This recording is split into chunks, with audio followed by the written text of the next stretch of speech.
Hi Virgo, here's a general look at your solar chart for September 2013, and may I wish you a happy birthday if you haven't had it already.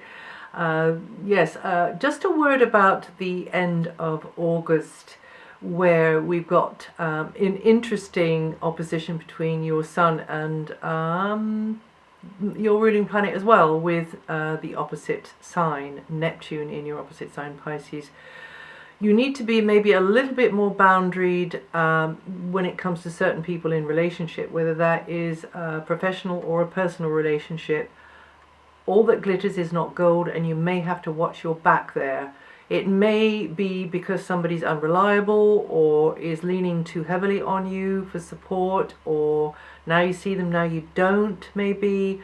There could be all sorts of scenarios, but the bottom line is confusion there.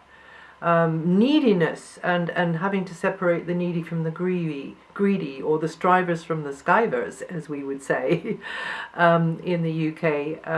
Just be aware of that anyway, and certainly don't put anybody on a pedestal and be so impressed, because that's just a kind of an illusory quality possibly, but it's a fleeting aspect. So by the time you do get into September, you'll be more grounded with that and more in line with your common sense, I think. This is an interesting month, really, because you've got a very powerful Sun in your sign, and Mercury, your ruling planets, in your sign as well, but you've got Mars in a very background area, so you've got the sort of the crest of the wave with this very sort of lovely, sunny, chatty, communicative Sun and Mercury, but then goes quite superficial really, but you can sort of keep up the patter and keep going with things quite happily. But then Mars in the background is the undertow, which is saying there's a lot more needs to be going on in the background here. There's healing needing to be done, there's self-nurture that needs to be done, there's working on things behind the scene, maybe a project or an enterprise of some kind that needs to be done, and there's listening to your inner self. There's dream work maybe for some of you, there's spiritual work maybe for some of you, and imaginative work. Very, very imaginative, this area that Mars is in, but it will stimulate your subconscious and your dreams as well. But it may also just lower your energy a bit, your vitality, so you shouldn't be expecting too much of yourself, not until Mars comes into your sign in October. But however, the Sun in your sign is a powerful time, and it's definitely time for you to be gently doing what you know you need to be doing for yourself personally, for your physical well-being, for your personal projects, but also any professional projects, and give more attention, more time to any targets, goals that you want to achieve, but softly, gently as you go, because your energy is just going to be there's more going on in the chrysalis and the cocoon and the development stage with Mars where it is. And then from the 23rd, finances, goods, property, anything to do with the paraphernalia of daily life in this material world is going to have more of your attention. We're looking at how you can improve things financially.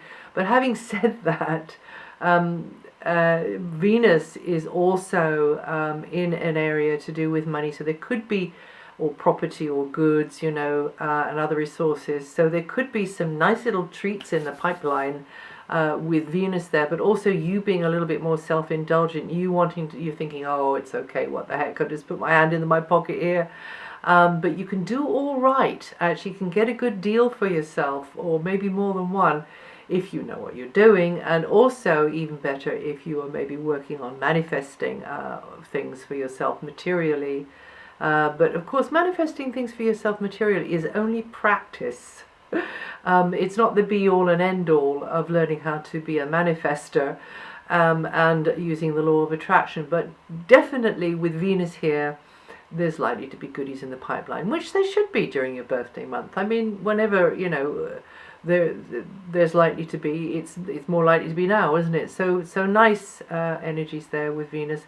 And it's also a good time for not only getting your hands on stuff, but for preserving stuff, for maintaining and protecting stuff. Now, when I say stuff, that's outward stuff like goods, property, possessions, money, and maybe having conversations about that with others. You know, how can I make more money? How can I budget better? How can I improve things here? You know, and maybe meeting and greeting because of that, and maybe working a little bit more with others because of that, on that sort of certain level. Unless of course you're into spiritual work.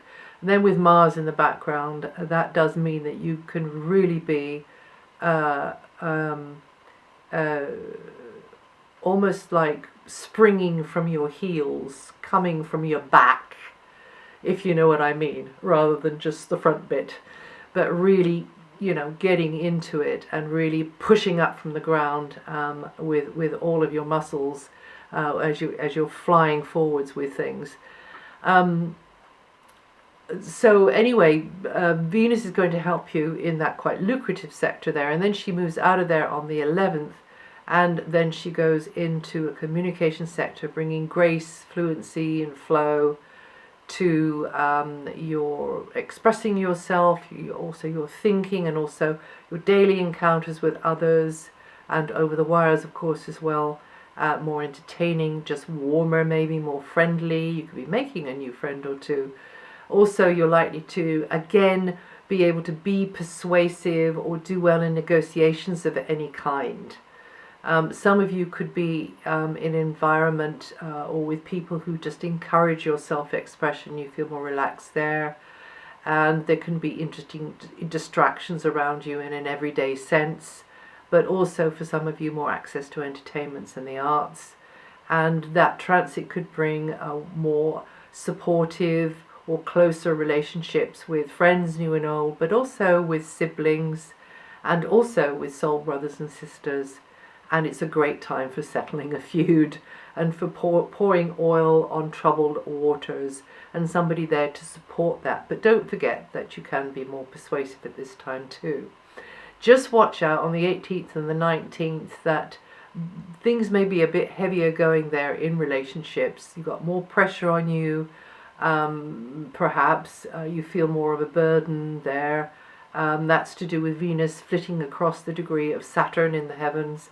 It doesn't last very long, but it may mean that it's just a bit more emotionally or financially challenging there for you.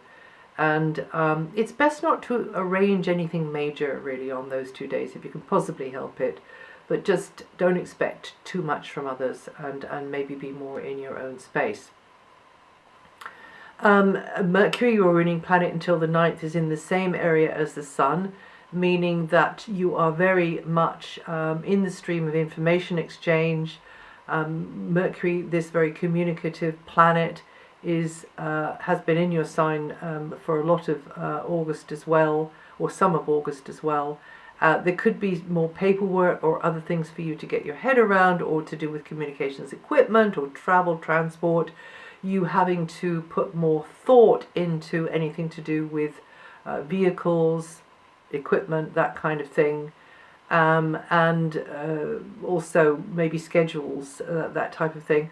But social interaction is very strongly highlighted, and you should develop your people skills with Mercury here, and be very, come across to others in as authentic and as clear and maybe thoughtful a way as you can. And then from the 9th to the 29th, Mercury's new position lends a practical slant to your thinking, and you are aware not only of the financial side of things, but also you could be sourcing information, working out how to improve things, and having conversations which revolve around maybe the financial side, or maybe the property side, or maybe just which colour suits me best, because you're doing a bit of a makeover, which you could very well be doing with the Sun in your sign, Mercury there, and also with Venus in a very useful area, particularly up until the 11th. As I said, Mars is in a background area, but Mars is kind of colluding, maybe colluding with Jupiter a little bit. in a background area of your chart. Very slightly. But you need to be going in for these more restful. Mars likes to be active, but in this very sort of backwater area, or not really backwater because that makes it sound static. I see it as a chrysalis or a cocoon, so a bit like the butterfly. There's a huge amount of frenzied activity going on within this little kind of pod or bubble, and that's what it would be like. So it's like backstage, it's behind the scenes, you're not ready to launch. And you could be more introspective during that time with Mars there, but also very busy on those levels there with your imagination, or working on yourself in some way, working on yourself physically, working to improve things, working on yourself emotionally, and not wanting to fall down those same old emotional holes in the road in the future. So very much energies turned inward, whilst your attention is very much turned outwards.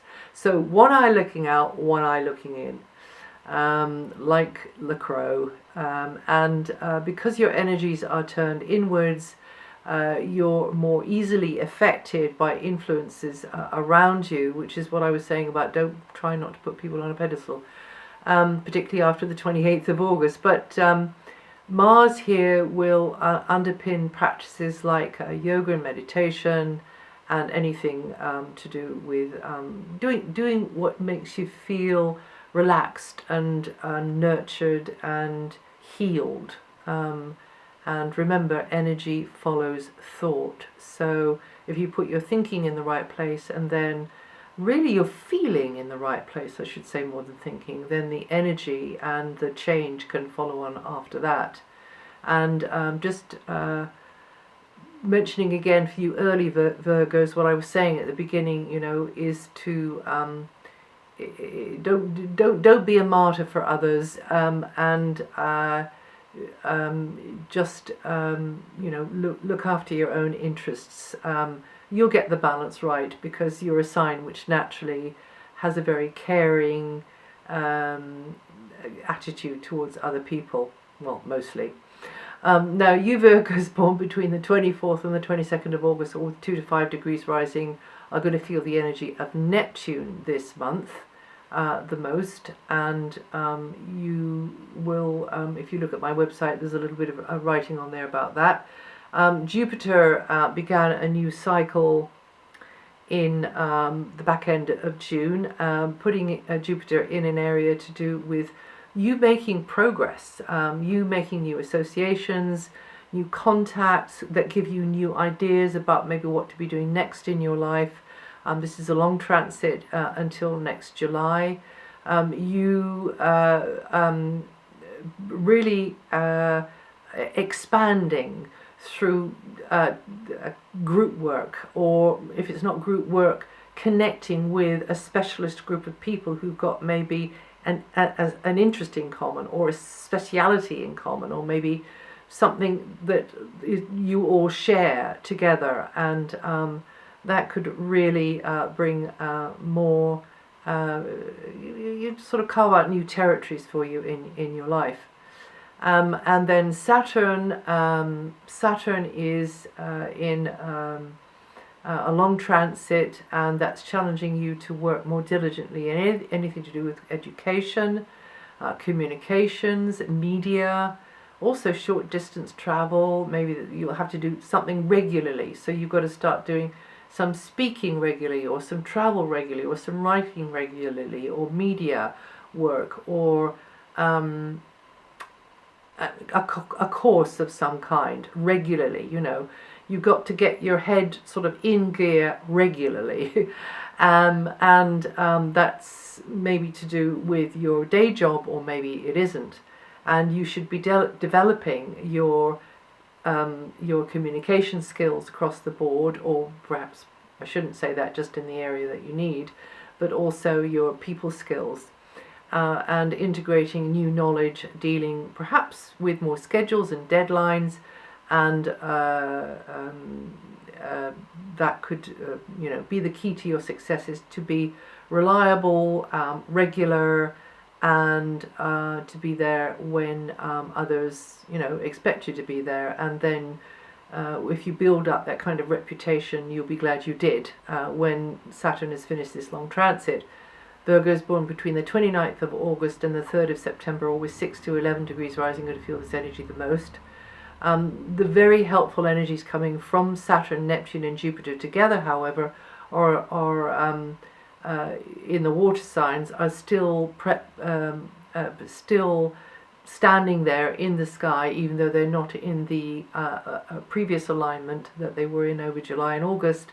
And that means that you should be pursuing things through education, through literature, through media, through maybe more travel, or connecting with people on a heart-based level in your socializing or in your relationships, which are not your closest relationships necessarily, might be business type relationships or others. And it's possible others may provide more support for you, or may provide more support, or you gather together with others for maybe humanitarian type reasons, And I didn't say when Jupiter, what part of the sign Jupiter was affecting, and that's you Virgos born between the 5th and the 11th of September, or with 13 to 19 degrees rising.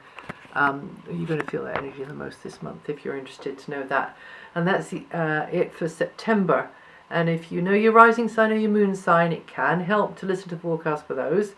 And also, if you want to know a little bit more about what the outer planets are doing, which part of your sign they may be affecting at the moment, because I update that every month, then go and have a look at my website and you'll see that there. And I'll see you the next time.